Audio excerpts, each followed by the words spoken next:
Filter-free radio with Jacob Dean and Skeptical Scott. It's a dirty job, but someone's got to do it. Radio or not, and filterfreeradio.com. This is Occuthon 2011. Voices united for the 99%. 24 hours of internet radio to benefit local Occupy charities across the nation. Occuthon.com. And now, your host, Jacob Dean. And welcome back to Occuthon 2011. I'm Jacob Dean, broadcasting live on Occuthon.com. We're syndicated on Free Speech TV, Blip TV, RadioOrNot.com, WKRP Radio. Turkeys are flying, yes, ladies and gentlemen. Also, SoFlowRadio.com, TalkRadio1.com, 97.9 FM, Voice of the Resistance, as well as all of the Radio or Not evening host websites. It is my pleasure and honor and privilege to welcome to the program right now Tina Dupuy. She's a national syndicated op-ed columnist, a freelance investigative journalist, comedian. She's hilarious. On-air commentator. She's the managing editor of Crooks and Liars, website that I check every single morning as I'm producing the Thom Hartmann program. She's also a fill-in host at the Young Turks and now has her own spin-off, TYT Now. This is awesome. Tina, it's a pleasure, and thank you so much for joining me. Hey, Jacob, how are you? I'm doing fantastic. And I also want to mention the website, TinaDupuy.com, TinaDupuy.com. Tina, I know it was so much fun having you on with Carl Frisch probably about a month ago on Tom's program, and I wasn't able to participate in the conversation, but it was fun just being behind the scenes. You guys were tearing it up. It was great. Yeah, isn't Carl great? He would be my ex-boyfriend if he wasn't queer. Right. Tina, I want to ask you, or get your thoughts and talk to you a little bit about, what's going on with the Crooks and Liars, the Occupy, the food, the pizza, which is still going on, as this whole Occuthon 2011 is about supporting the Occupy Wall Street and 99% movement. And also, you've been around to so many different Occupy camps. I'd love to talk to you for a couple of minutes about that. I'm actually having dinner with John Amato as we speak. And amazing. We are talking about the next incarnation. We're probably not going to be doing pizzas because a lot of the camps are no longer there, which is, fine. That was the first part of the movement. And what we can do, is to, or what the Occupy movement needs now going forward, which apparently is not exactly pizzas, or it's not easy enough to deliver them what they're needing on the next phase, which seems to be, on college campuses and apparently bail money. So we're discussing what we're doing next. All of the above, and that's definitely where the conversation is heading, is what's next for the movement, what's next, how effective can we be in our tactics, and what do we want to do, and how do we want to maintain the momentum of the movement going into the tough winter months, and all of that. Tina, how many Occupy camps or have you lost track? Have you been to? I've been to 8 encampments in 2 different countries. In 2 different countries. Yeah. I would love to ask. Please share with us what you think, or what you've taken away that people need to know. And is there something that's going on at particular camps that isn't at other camps that would help to make the movement in general, reach its more potential, full potential? Every camp kind of is a microcosm of the city that hosts it. So, the issues that you have in Oakland that are different from the other occupations are because Oakland is a different city than the other occupied cities. Right. The one that I find the most interesting, I think, was Washington, D.C., because you have all these really smart people who move from all over the country to live and work in Washington, D.C., and they're kind of in this, and they live in this donut hole of poverty, yep. or they live, surrounded by these like really horrid conditions that we kind of like always known about, but the Occupy movement is kind of bringing that up to, in the conversation.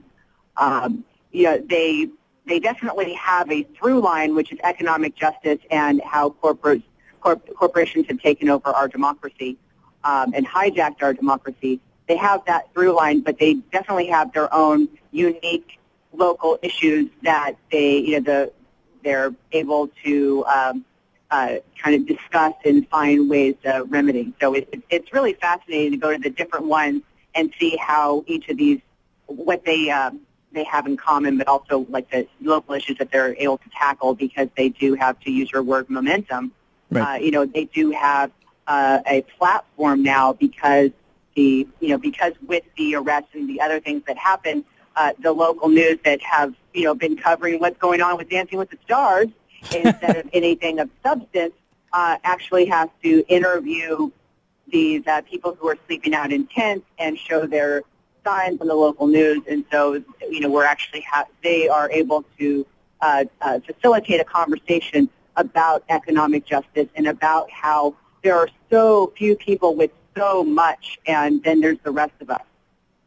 The 99%, the rest of us. Right, it's only the 99.9%. There was a Berkeley economist who did the math and figured out that the 6 Walmart heirs, 6 people are worth the bottom 30% of the nation. Yep. Had the same amount of wealth as the bottom 30% of this country, 6 human beings. And we're talking about Walmart, where, the majority of the people who work at Walmart are still on food stamps, which means that the government is subsidizing those low prices. We are actually paying people to be a workforce at Walmart, where their heirs can be worth, 6 of their heirs can be worth the bottom 30% of the nation. Well, that's egregious. That's absolutely gobsmackingly horrible. And if it wasn't for the Occupy movement, you and I would not be able to talk about that right now, because we wouldn't have the peg. We would just be whiny liberals talking about how the poor are getting poorer and the rich are getting richer, and everyone would go, yeah, whatever. But because over 5,000 Americans now have been arrested, we have an excuse to talk about the reasons why they've been arrested. Absolutely. And as the movement evolves, the strategy is going to evolve, the tactics are going to evolve, and the solutions or the participation and the giving is going to evolve. And so, again, kind of bringing that full circle, it comes back to, what's really happening next and where is it going? And that's a question that none of us really know the answer to, as this movement is springing up organically, unlike its AstroTurf, I don't know, I'm lacking a word for it, but the Tea Party. Counterpart, but that wouldn't be right. Right. Yeah. I don't want to give it that much credit. Well, yeah, the Tea Party was birthed on was birthed on cable news, and CNBC, the Rick Santelli ran. And since it was the baby of cable news kind of showed it off, and it's just a conservative voting bloc. They're not Democrats in the Tea Party; they're just are not. There are not liberals in the Tea Party, but there are libertarians and anarchists, and I've been telling for every communist there's a Ron Paul supporter, so they cancel each other out. And that's great. But it does. And what the Occupiers have been saying is that they are analytically correct. Right. That unlike the Tea Party, where they kind of had this suspended reality of the government getting out of Medicare. When the Occupiers talk about why they are taking to the streets, it actually makes a lot of sense. And what I think is going to be the biggest and most, let's say, dry kindle for this new movement is Congress. Because Congress is going to continue to do horrible things, be completely tone deaf, and not be able to accomplish anything for anyone but corporations for the next year that they have their tenure. A great example of this is, we found out this week that the census information that half of Americans, 1 in 2 Americans, are either poor or low income. That's half of America. And so in the wake of all this kind of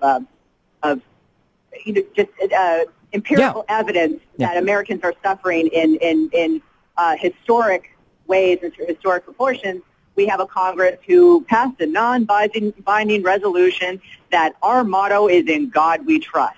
And why did they do that? Because Obama had the audacity to say something in Latin. And it's like, really, you're spending our tax dollars doing what? A non-binding resolution? Come on, man. Tina, I know you're so busy, and I don't want to keep you any longer.